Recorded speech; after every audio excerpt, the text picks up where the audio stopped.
ఈరోజు మనం చేసుకోబోయే రెసిపీ వెజిటేబుల్ పులావ్ అండి. ఒక బాణీలోని 5 స్పూన్స్ ఆయిల్ వేయాలండి. ఆయిల్ వేసాక ఇక్కడ నేను ఉల్లిపాయ ముక్కలు వేస్తున్నాను. ఉల్లిపాయ ముక్కలు వేసాక 6 పచ్చిమిరపకాయలు వేసానండి. తర్వాత ఇక్కడ నేను వెజిటేబుల్స్ వేస్తున్నాను. నేనైతే క్యారెట్, క్యాప్సికమ్ తీసుకున్నానండి. మీరు కావలిస్తే బంగాళదుంప, బీట్రూట్ కూడా యాడ్ చేసుకోవచ్చు. తర్వాత నేను ఇక్కడ గ్రీన్ పీస్ వేస్తున్నానండి.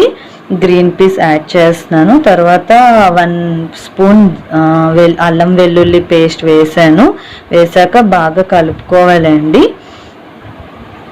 ఇప్పుడు నేను 1 స్పూన్ బిర్యానీ మసాలా వేస్తున్నాను. నేను అంచనా మీద వేస్తున్నానండి. మీరైతే 1 స్పూన్ బిర్యానీ మసాలా వేసుకొని బాగా కలపాలి. కలిపాక ఇక్కడ నేను పన్నీర్ వేస్తున్నానండి. పన్నీర్ అనేది ఆప్షనల్, మీకు నచ్చితే వేసుకోవచ్చు, లేకపోతే లేదు. ఇప్పుడు ఇది బాగా కలపాలండి.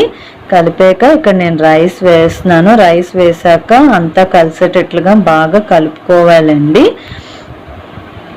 తర్వాత ఇక్కడ నేను వాటర్ వేస్తున్నాను.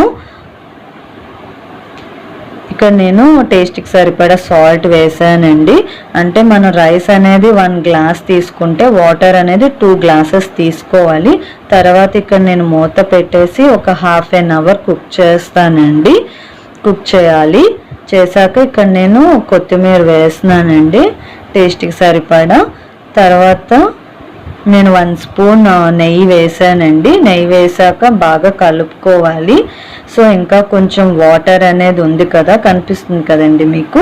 ఈ వాటర్ అంతా ఎవాపరేట్ అయినంత వరకు మళ్ళీ మనం కుక్ చేసుకోవాలి.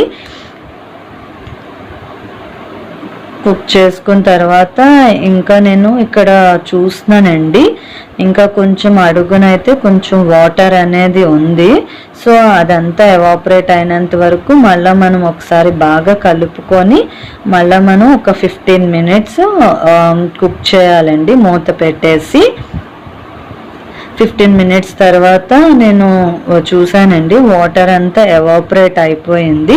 సో ఇలా బాగా కలుపుకుంటే అన్నం అనేది పొడి పొడిగా వచ్చిందండి. అంటే వాటర్ అంతా ఎవాపరేట్ అయిపోయి అన్నం అనేది పొడి పొడిగా వచ్చిందండి. So tasty veg pulao ready అయిపోయింది.